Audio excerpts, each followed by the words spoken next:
and the green and white upon my chest. It's such a joy for us to see, for they play football the Celtic way, with the 4-leaf clover on my breast, and the green and white upon my chest.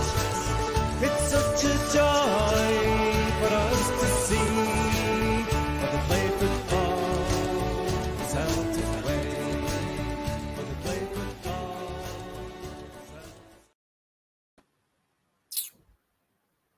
How you doing, mate?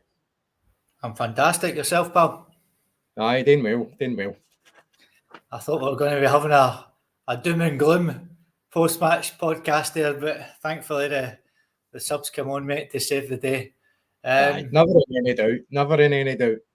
Aye, it was never in any doubt, but a couple of wee hairy moments, which I'm sure we will get into, my man. Ladies and gentlemen, welcome to the post-match show at the 4-Leaf Clover podcast with myself and our Andy. Celtic 2, Hearts 0. A bit of a nervy afternoon and a bit of a flat afternoon, I would say, Andy. Aye, I suppose so, mate, but I thought we played well. I really did. I thought we played well in the game. We had a couple of hairy moments, but honestly, mate, really delighted with that performance and at the end of the game, the result as well. So I couldn't be happier. Aye, 3 points, another clean sheet. Unbelievably, man. Another clean sheet for Big Casper, who was fantastic today. A couple of nice wee saves. But let's just go back to the beginning, mate, the starting lineup.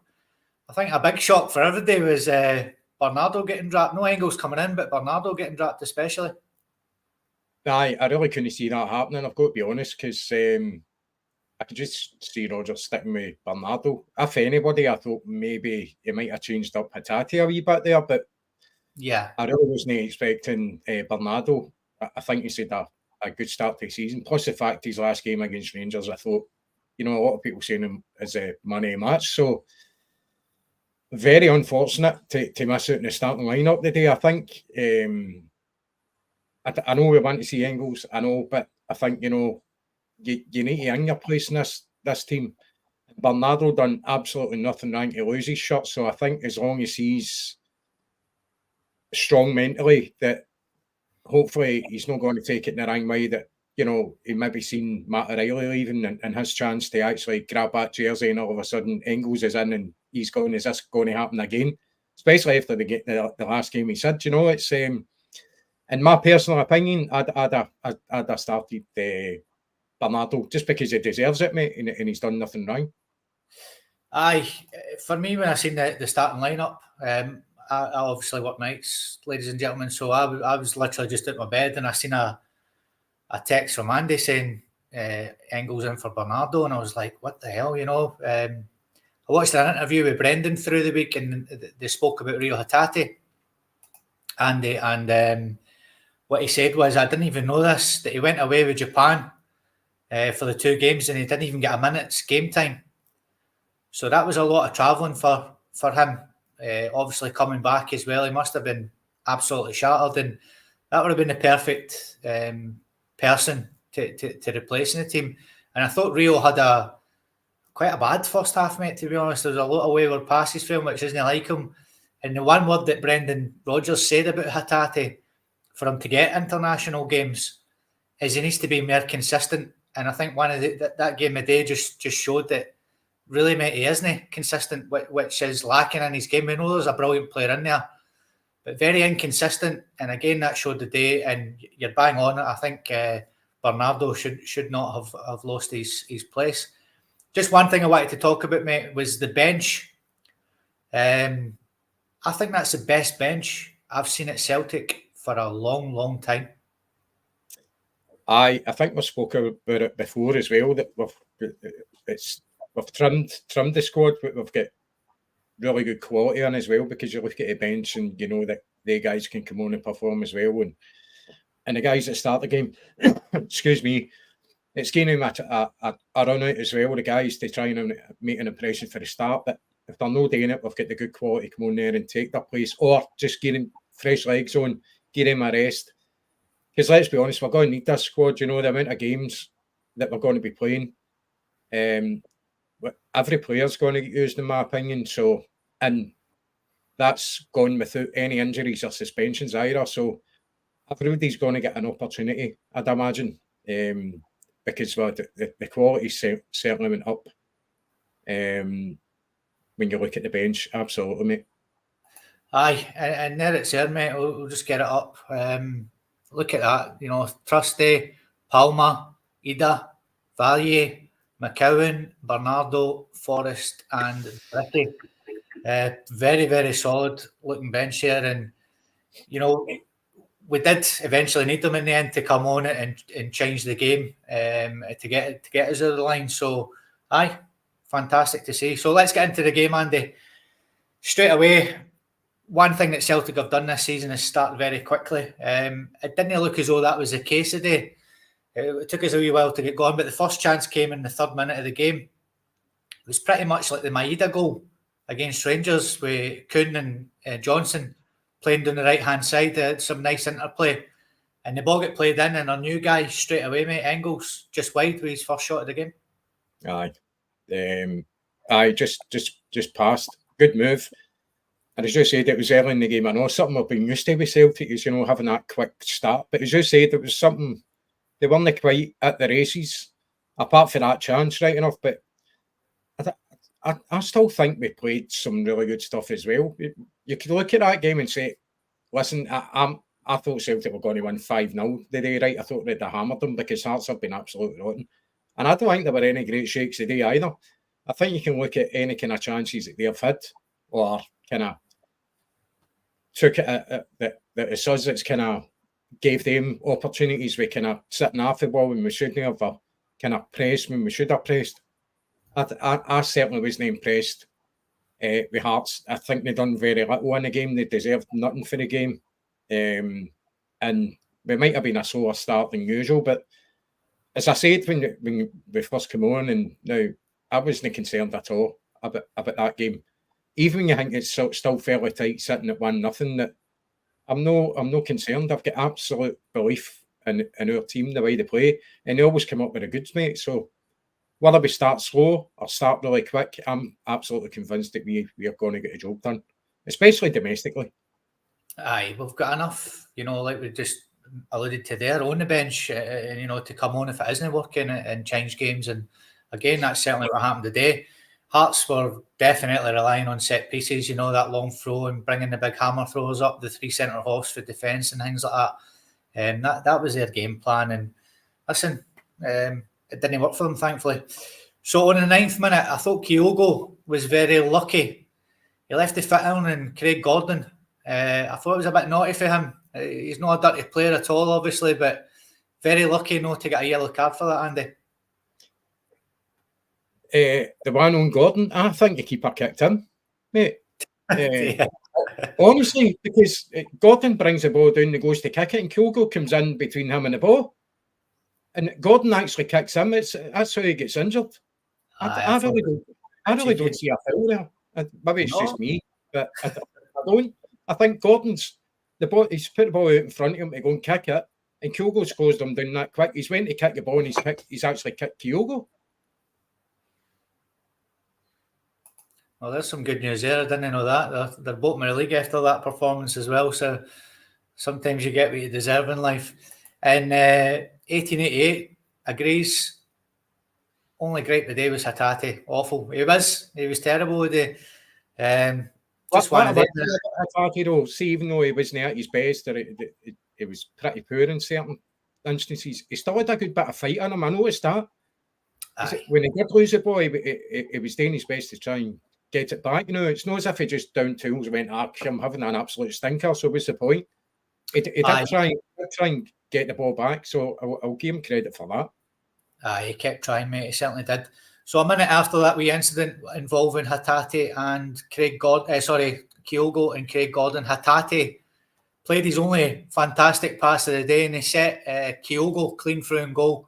And Kyogo really should be doing better for there, Andy. Should have been 1-0 Celtic. It was a poor attempt to him, wasn't it? something I'm not used to with Kyogo. You know, he's such a good finisher, and you really expect better from him because he's getting himself into positions. The balls are getting laid on for him. You really do expect better for Kyogo. As it turned out, he had quite a few kind of instances a day, and I think the longer the game went on, I'm like, it's just not his day. It just isn't going to be his day. And I wasn't expecting either to come on sooner than what he did. I'll be honest with you, I thought I was shocked when I seen Kyogo come out and Hatate coming out for the second half. I thought the two of them were going to get hooked at half time. I know it was someone who Jerry said, why 60 minutes? Why 60 minutes? He said it on the podcast. If they're not good enough, mate, get them off at half time. And I absolutely agree, but it always seems to be that 60-minute mark for any kind of subs, doesn't it? Whether the person they're replacing has had a poor game or whether they're just trying to give them a run out. The 60-minute mark was just, I don't know why it is that. Maybe they're saying, right, you had a stinking first half, let's give you like 15 minutes or something like that in the second half and see if you can improve. But I agree with you. I mean, if the signs are there, aren't they? You know, you kind of, if it's just not happening for you, just change it up. You've got guys in the bench here to take that jersey and maybe give him a chance. Either should have been on earlier, I think. I think we all knew that it just wasn't going to be Kyogo's day. He proved it how many times in that first half. And his movement's fantastic, as we know, but I think he could still be there, mate, and not get a goal. So Hatate tried a sighter on the 15th minute. He tried a wee shot, went straight to Gordon. Then couldn't get a yellow, mate, on the 20th minute. Again, a wee naughty tackle there. Could have been avoided. He did deserve that, mate. It wasn't a very good challenge. It was a wee bit naughty for him. And then on the 22nd minute, the new guy again, quick throw in, played into Engels, and he smashes it with his left foot, mate, and it hits the post. Very, very unlucky with that one. Cracking attempt, wasn't it? The post saved Hearts there. But again, as much as I'm going on about Bernardo shouldn't have lost his place, very impressed with Engels today. He's got a great touch, very confident on the ball. For a 20-year-old, remember, I know he's got this big price tag on his head, but you know, he's still a very young man with still a lot of potential and a lot of learning. Obviously, just a new addition to the team. It's not as if he's been with him a season like that. It's only his second game and his first start. So really impressed with him. I like to look at him. So it's going to be interesting going forward how he's going to juggle this midfield. That's why Brendan gets paid the big bucks in it. That's the decisions that he's got to make. Yeah, and talking about decisions that people need to make, Andy, you've just set me up perfectly there. On the 30th minute, the referee points to the spot, penalty kick to Hearts, goes to VAR, and I'll be honest with you, I was not worried at all. I think if it was a different referee and different people in the VAR room, then I would have been worried. But Scales wasn't even looking at the ball, mate. He was very, very close to the man when the ball got hit. So the proximity, no looking at the ball. For me, it wasn't a penalty. Even looking at the replays, there's no way it was a penalty. And luckily for us, to be honest with you, it's the first time I've ever seen a referee go to the sidelines for VAR and no give a penalty. First time I've ever seen it. And thank God it was against Celtic. Well, he made the initial call for the penalty. So usually when they go to the screen, it's to overturn the initial decision. So I kind of knew that was going to happen, and rightly so. And by the way, he had a good view of that. It's not as if he was obstructed for the view. He was standing as it was happening live. So, in my opinion, it definitely wasn't a penalty. Scales is trying to catch a flight of the ball as it comes out of his seat, and as he turns around, Shankland's right there. And as the ball comes off, he actually nearly clatters right into Shankland. And it's the momentum actually turning that brings his arm round. He's got absolutely no clue where the ball is. He's just got an idea of where it's going to. So it was the right decision in the end. But poor refereeing, I know, to be watching that as it happens, and it's right in front of him, to have to go and look at the screen and make a decision for there. I think he made the wrong choice, made the wrong decision in the first place. It's certainly that, mate, for sure. And it just shows you that as much as we slag VAR, that's one that helped us out today for sure, my man. On the 41st minute, it was a bit of a talking about VAR. Young lad Penrice, he went in Engels, mate, a couple of times a day, a couple of really bad tackles.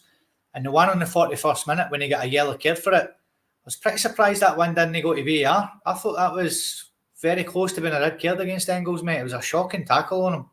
Aye, it was shocking. It was shocking. It was shocking. It was a shocking. And listen, he's got that. And it was the Hearts commentary I was listening to. And they were like, oh, you know, he's got that in him, that fight. And I was like, that's a right dirty challenge. That's shocking, you know, mate. It's when you listen to other commentary and you go, well, that's a narrative here. You know, you're obviously going to push your own team. But come on, let's be honest here. If there's a bad tackle, then say it. Don't try and cover it up with saying, oh, he's a strong player and he goes in hard. And, you know what I mean? It was a shocking challenge.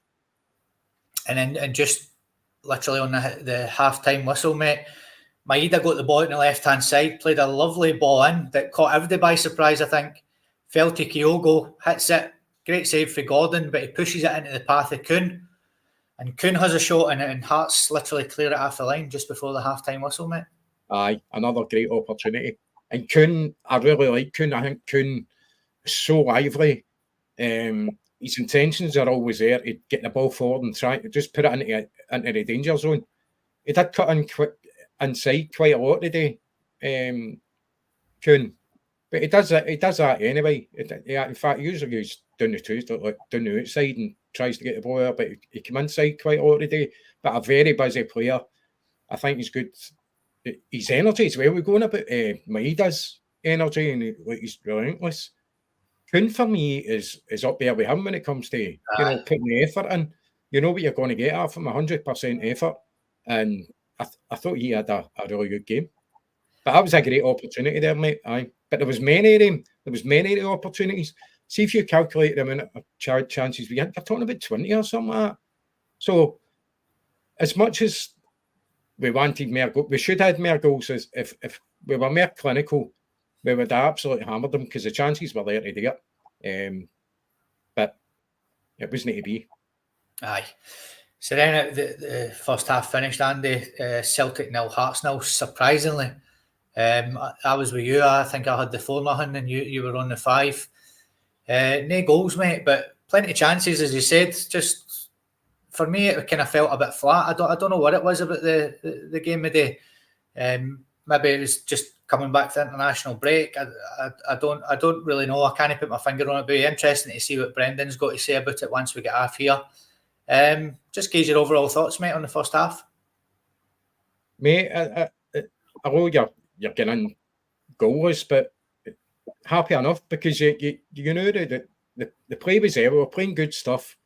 The chances were there. We were creating chances. We were making the right moves. The football was good. We absolutely dominated them. Absolutely dominated them.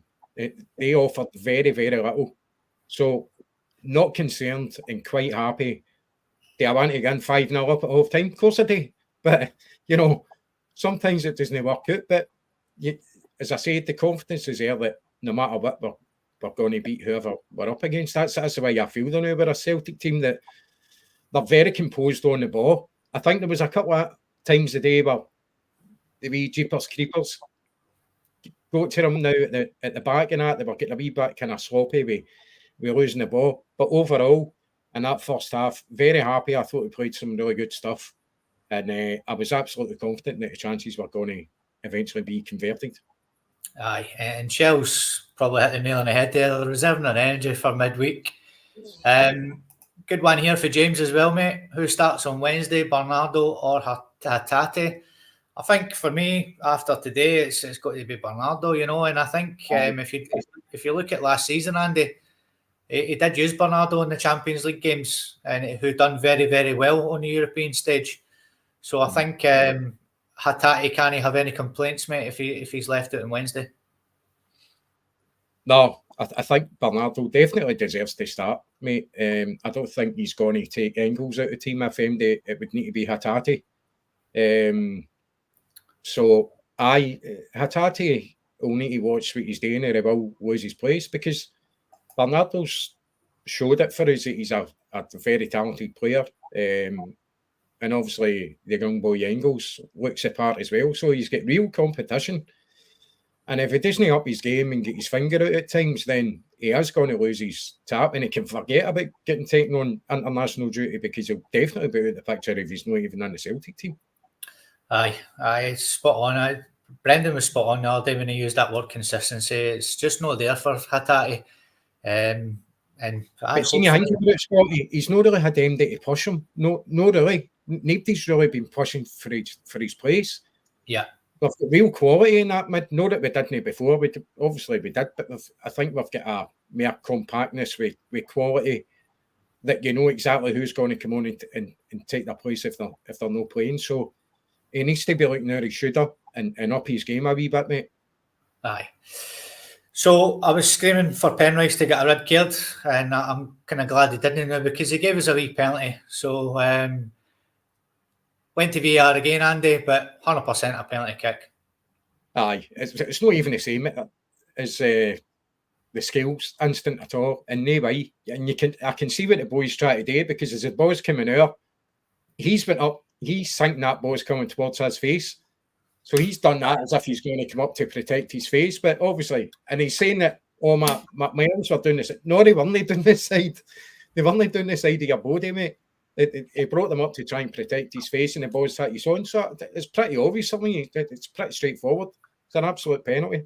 And as it turned out, the decision was made that it was a penalty. 100%, man. He's trying to blag that with the ref, and his hands were definitely up, mate. And again, surprisingly for me, I thought Hatate was just going to grab the ball, and fair dues to the wee man, Engels, 20-year-old, confident, first game, picks the ball up, sits it down, and against a very, very good, solid goalkeeper who's got a good record with penalties, by the way, as well, Craig Gordon. Beautiful penalty. Cool as a cucumber, wasn't he? Didn't even need to just smash it or anything like that. Coolly placed in the corner, almost rolled across the ground. A confident player who's knows he's got the ability to put the ball in the back of the net, and a great penalty. So he's got another wee penalty taker on the card there, in it, a wee. But you took his penalty well, mate. It was nice, mate. Just the wee feint and slots it in. And good to see him get half a mark with the goal as well. Definitely, mate. That will settle him down for sure. So after that, mate, the game kind of died a death a wee bit in the second half. So Brendan shook it up. He brought on Kuhn and Hatate were taken off, which we were calling for with Hatate. I think Kuhn was because of the yellow card. Probably he took him off. So they two went off, and on comes Forrest and Bernardo. Then after that, mate, Kyogo get taken off. Lasted to the 70th minute. How I don't know, mate. I'm sitting watching it and I'm going, surely no. The evidence was there and the signs were there, but it just wasn't going to happen for Kyogo today. You just had that feeling that no matter what you tried, it wasn't going to happen. So I was glad to see Big Ida getting on. And I know question marks have been asked about him recently, and the guy's hardly really done anything since he's been with us full time. You know, the opportunities have been few and far between. So I was glad to see him coming on, and I was hoping he was going to be able to do something just to get the kind of naysayers off his back a wee bit.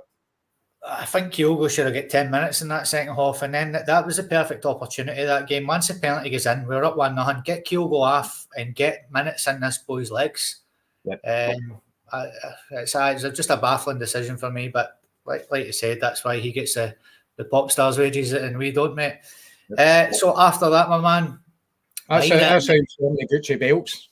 That's how he's wearing the Gucci belts. So Maida and Engels get taken off with 10 minutes to go, and Palmer and McCowan came on. So a couple of minutes after that, Hearts should have equalised. AJ loses the ball in the right back position, mate, and the boy gets it on the left wing. Plays a lovely ball in, and Celtic are all at sea at the back, and the boy touches it, and I thought 100% goal. But Schmeichel got done well, mate, just to save it in the end. But they should have scored. That should have been an equaliser. AJ get caught out there, and Scales wasn't quite tight enough to the guy that actually put the shot in. But again, Schmeichel looks very strong as a goalkeeper. Just makes me very confident that and I've spoken about Joe Hart many a times, as people know that I've seen us in the past, and I always said, wait till we get a really, really good goalkeeper, then you'll see the difference. And I think you can see the difference, not just in his ability, but the confidence that he seems to give your defenders as well. That if we do slip up here, I think we're going to be all right because we've got a top class goalkeeper at the back here. Not that Joe Hart wasn't top class. I think we've got an upgrade, obviously, with Casper. I really do. And I think they're, similar ages. And possibly Hart could have carried on. That's an argument for another day. He decided to call it a day. And I think they've done well to get Casper Schmeichel in. Also, when we get into Europe, he's a international keeper. I think he's a captain of Denmark anyway. I think he lost that captaincy, but it doesn't really matter. He's a top-class goalkeeper, international goalkeeper, and I think we're lucky to have him. And also, I think he'll be a good influence on Solo because I think he will eventually come in once Schmeichel decides to call it a day, whenever that may be. Hopefully it's not too soon, but it's good that we've got another quality keeper on the bench to come on if need be. But Schmeichel, for me, fills me with confidence. I've never got a kind of nervousness about him when the ball comes to him. We know he can make saves, we do know that, but even when the ball's at his feet, you're confident he's not going to panic and kind of make a wrong decision to try to play stupid balls. He's very confident in the way he plays the ball. Aye. So, P. McLaughlin there, another clean sheet, and the new guys on the score sheet, and that's what I'm just about to talk about. So, thanks again for leading me into this. On the 89th minute, Jamesy Forrest, super Jamesy Forrest, who we'll speak about after the pods, after full time. We'll have a quick chat about Jamesy. Look, McCowan, mate, gets the ball on the edge of the area, gets it on his left peg, bottom bag, 2-0 Celtic. Aye, me Jamesy, great wee ball into him. And delighted for Luke to get a goal at Celtic Park. Just to take a kind of nerves out of it a wee bit, if there was any nerves there. I think that finished any kind of thoughts that we were going to lose a goal and maybe have a draw in that game. Good shot. Gordon gets a hand to it, so fair play to him for that. But no strong enough to stop the ball getting in the back of the net. And delighted for him to get another one, gets him off the mark, and his first goal at Celtic Park for the club that he supports is fantastic. So great to see that, mate. Aye, it's always good to get one of our own, mate, on the score sheet, and you could see he was overjoyed, the wee man. And I've seen some stuff on Facebook and Twitter and all that. His family, his grandparents and his uncles and all that around the house watching him, and they would have been proud as punch. And Paul McFarlane's just come out with, what it means to him and to Oyas. Obviously, he's living every fan's dream. And, we're doing Tommy Burns month at the minute on the pod, and he was another one, mate. You just Calmac as well when he scores. Peter Grant as well, another guy that was a fan that get a chance to wear the jersey, and you could tell that the way they play and what it means to them. Aye, for sure, my man. Absolutely, for sure. And then a couple of minutes later, I was just running in and out the toilet, just getting my wee bits of makeup on and that, mate, before we came on. And I had to run back through because there was another goal. I thought that was it by. And Adam Ida had, as you said, came on, scored. Didn't see much wrong with it. And then went to VAR and get called off for offside. There was a bit of confusion again, who was offside. And then eventually they showed it was the first pass out to Palmer. And it was Palmer that was offside, mate. I was actually running into the garage to go and put this laptop in at the time. So I seen the goal. I was like, yes, it's 3. Ran in, wait to put it on, came back in. I'm looking at the screen, it's like 2-0. And I went, what's happened here? It's the other chance I asked you because I never seen the replay again. I just seen that the goal had been disallowed. And I had to ask you what actually happened. So, wee bit disappointing there, mate, but that is what it is. The game finished anyway, Andy. Celtic 2, Hearts 0. Another 3 points. Another clean sheet, my man. Just give us your overall thoughts on the full 98 minutes, I believe it was at the end up. Very happy, mate. Obviously, people can look at kind of being seen as giving Hearts a couple of chances. teams are going to get chances against you, no matter what, and no matter how good you are. They're going to get an odd chance here and there. Like we dealt with any situation very well. Aye, just that comment there. That's a great shout. I thought he was. Aye, we Greg Taylor, and I think that's obviously helped by having somebody on the bench that is threatening to go and take his jersey. You do up your game. If you really want to keep your jersey, then you're going to up your game. But overall, I think even before that Via came in, that Taylor had already played the first part of the season very well. So he's not put a foot wrong. I had to laugh as well. Hearts had a free kick, and I'm looking at Naismith on the bench, right? I don't know if you noticed this, right?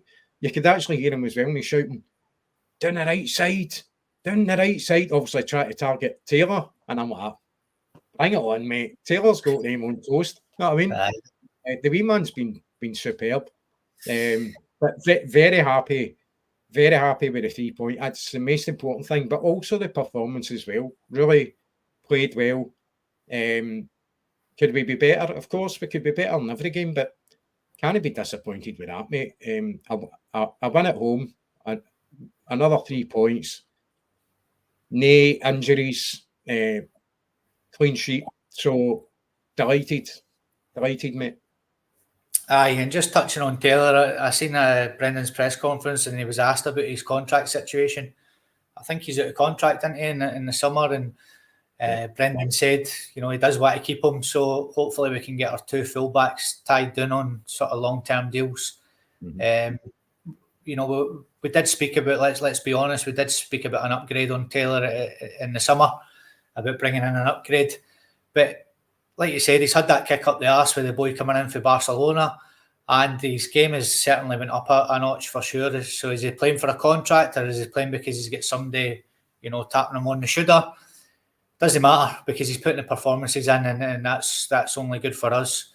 And the manager wants him as well, and at the end of the day, it's who he wants in his team. And you can't complain with Brendan's thoughts either when it comes to wanting to keep Taylor, because whether he's a starter or not a starter, he's a very good player overall. I know he gets targeted at times now, and I've said it myself about his deficiencies as a defender and his height and his physicality and that, but that boy puts in 100% every time he plays for Celtic. And some of the boys, he's got good link-up play with Maida. Some of the boys he puts in for Maida is superb. They've got a good wee finger on there. So in my opinion, he deserves another contract. We should definitely try and keep Taylor, definitely. For sure, mate. I'd be actually gutted if he left, to be honest. I think he's been brilliant. So, aye, get signed up, wee man, get signed up. So, when the game finished, well, before the game even started, our Jamesy Forrest came out with Brendan and got presented with his Club 500 shirt. I know I spoke about him before, mate, but just what a fantastic achievement for James Forrest. His wee brother was there as well, obviously on the bench for Hearts. So it was a nice day for James and his family. And he joins the likes of, Tommy Burns, who we've spoke about plenty this month, and Bobby Lennox, another Ayrshire guy. And, he joins an exclusive club. It's such an amazing achievement, eh? And the thing is, Scotty, for a guy who's come through the ranks at the club and been here a long time, and for him to be so humble, he's a very, very humble young guy. He's up there with legends at the club with his numbers and all that, and the trophies he's won, and nothing seems to faze him. It doesn't, he's the type of guy that nothing goes to his head. He's still very appreciative for the position he's in as a Celtic player, and he's a fine example to young players as well, how to conduct yourself, especially and you can put Calmac into that as well when it comes on to social media, putting stupid things out there. You never hear anything bad about them in their personal life. You never hear anything about their personal life or anything they get up. Apart from wee Jamesy one time doing the helicopter with his Willie in a nightclub years and years ago. But apart from that, not much, mate. So fair play to him. I think he's been a great player for Celtic, and he deserves the accolades that he gets. Another thing I seen, mate, the other day that absolutely shocked me. Calmac get Player of the Month, and it's the first time he's ever won it, ever. Is that right?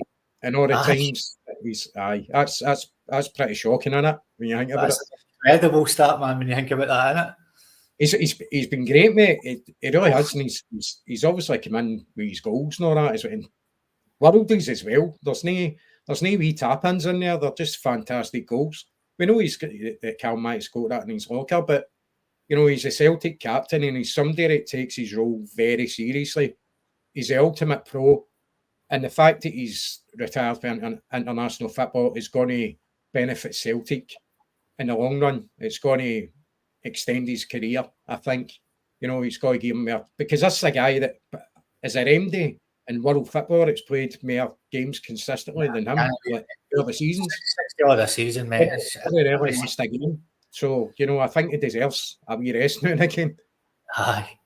And that's a funny comment there for Craig. I remember that interview with Summer Harrow when he said they're fancy coming to Nando's, but she was going to a wee fancy restaurant with Craig Gordon at the time, mate. So wee Jamesy was out of luck, unfortunately. Mm-hmm. So that's it, mate, really. We've covered everything, my good man. We're back on Wednesday night. Myself and you will be covering the Slovan Bratislava post-match. We'll potentially have a podcast either on Tuesday or Thursday. We're just waiting on somebody getting back to us, a really big name getting back to us. If it gets back to us in the next few days, then potentially we could be doing a podcast with this person.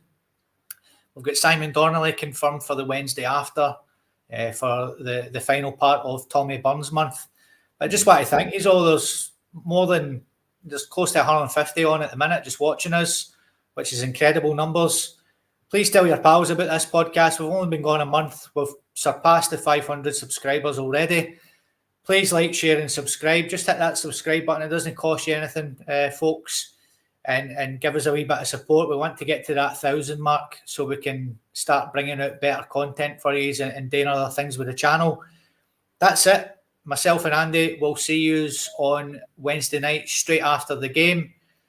Celtic 2, Hearts 0, top of the league, joint top of the league with the mighty Aberdeen, who are now 8 points clear of the Rangers as well now. And let's hope Dundee United can take all 3 points tomorrow as well, just to pile on the misery, shall we say.